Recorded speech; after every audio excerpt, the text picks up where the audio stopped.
আমার ধারণা 840 সেন্সরে আটকানোর সাথে সাথে দেশ ছেড়ে চলে যেতে হতো আমাদের। গত 15 বছর বাংলাদেশে দেশ পরিচালনার নামে, গণতন্ত্রের নামে কি তামাশাটা হয়েছে।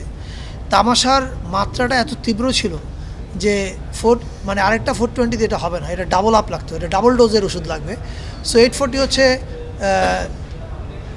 যেহেতু তামাশার মাত্রা ছিল আমাদের সমাজে এবং রাষ্ট্রে অনেক উঁচুতে, ফলে আমাদেরকে বিদ্রুপের মাত্রাটাও উঁচুতে উঠাতে হয়েছে। শেখ হাসিনা যদি থাকতো এটা সেন্সরে কোনো দিন পাস করবে কিনা, আপনার শনিবার বিকেলে মতো আরেকটা আটকে যাওয়ার বিষয়, এইটা তো সবসময় ভয় পেতাম, কিন্তু ফিল্ম মেকারের পাখির পায়ে শিকল আছে, এই ভয়ে পাখি গান না গিয়ে কতদিন থাকবে, তাকে তো গাইতে হবে না। সেন্সর বোর্ডে আটকে যাওয়ার ভয় তো ছিলই, কিন্তু পাখির পায়ে শিকল থাকলে পাখি শিকলের ভয়ে কতদিন গান না গিয়ে থাকবে, একসময় না একসময় তাকে গান গাইতে হবে। ফলে আমিও ভেবেছি যে লেট মি ট্রাই, আমি যেটা বলতে চাই সেটা বলার চেষ্টা করি।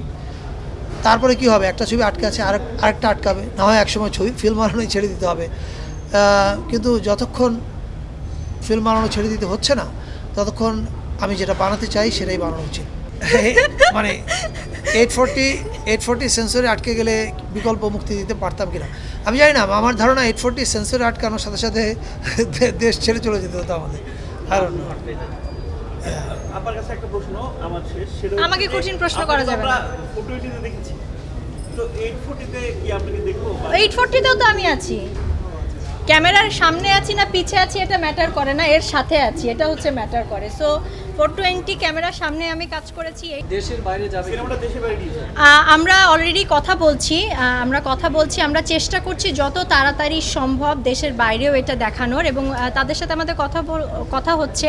যেহেতু সামনে ক্রিসমাস আছে, একটু বিলম্ব হচ্ছে এই কারণে, but we are trying hour level best যেন অস্ট্রেলিয়া, নিউজিল্যান্ড, ইউকে, ইউএসএ সহ সব জায়গায় সবাই দেখতে পারে, ওই ব্যবস্থায় করার চেষ্টা করছি। ভাই এবার একটু বাইরে যেতে চাই, পলিটিক্যাল স্যাটায়ারের জন্য বাংলাদেশ সবসময় উর্বর ভূমি, আসলে কেন, আপনি কোন ব্যাখ্যায়, কোন দর্শনে এই কথাটা বলেছেন?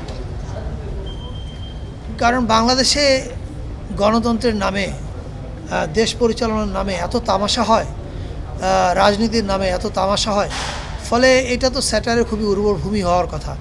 এবং আপনি যদি বাংলাদেশের চায়ের দোকানগুলোতে আড্ডায় যান, আপনি দেখবেন যে ক্ষমতাবানকে, যারাই ক্ষমতাবান থাকে তাদেরকে কীরকম ওই চায়ের আড্ডাতে কীরকম স্যাটায়ার করা হয়।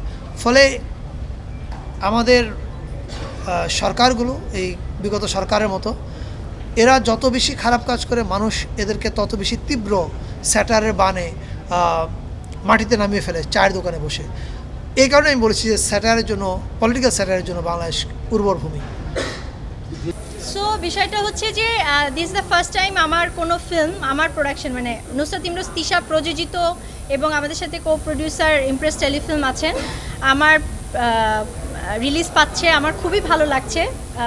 সিরিজ এসেছে, ওয়েব সিরিজ এসেছে আমার প্রোডাকশনের, কিন্তু সিনেমা এই ফার্স্ট। ভালো লাগছে, খুবই ভালো লাগছে। এবং আছে না যে আমার অনেক দিনের স্বপ্ন ছিল যে আমি কিছু ভালো কাজের সাথে থাকবো প্রডিউসার হিসেবে। সো থাকতে পেরে ওই স্বপ্ন পূরণের দিকে মনে হচ্ছে। ফিউচারে যদি এটা খুব ভালো যায়, ফিউচারে আমি আরও সিনেমা বানাতে চাই, সিনেমা উপহার দিতে চাই আপনাদের উদ্দেশ্যে। সো আপনাদের দোয়াই প্রয়োজন। Double million offer, Walton fridge কিনে পেতে পারেন 20 লক্ষ টাকা, রয়েছে কোটি কোটি টাকার নিশ্চিত উপহার। পরিস্থিতি যখন খারাপ হয়, আমরা তো আর ঠিক ওই রকম রাজপথের বিপ্লবী না যে সরাসরি ক্ষমতাকে চ্যালেঞ্জ করতে পারি। তবে ফিল্ম মেকাররা ক্ষমতাকে চ্যালেঞ্জ করতে পারে তার কাজের মধ্যে দিয়ে, এবং এই কাজটা যেটা ডেমোক্রেসি প্রাইভেট লিমিটেড ওরফে 840, এখানে আমরা ক্ষমতাকে চ্যালেঞ্জ করেছি স্যাটায়ার দিয়ে, বিদ্রুপ দিয়ে। আর বিদ্রুপ তো আপনারা জানেন যে অসীম ক্ষমতাবান যখন স্বৈর শাসক থাকে, তাকে টেক ডাউন করার সবচেয়ে বড় অস্ত্র হচ্ছে বিদ্রুপ। সেটা আমরা ব্যবহার করেছি। এখন এটা সত্য কথা যে শুটিং করার সময় প্রতিদিন রাতে ভাবতাম আজকে না বুঝে ফেলে আমি কি শ্যুট করছি, কেন করছি। এটা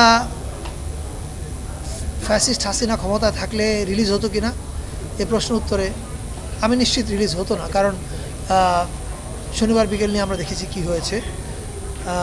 কিন্তু সবচেয়ে বড় কথা হচ্ছে এখন ছবিটা দর্শকের কাছে যাচ্ছে। আমি চাই সবাই দেখুক, এবং ভালো লাগলে অন্যদেরকে দেখতে বলবো।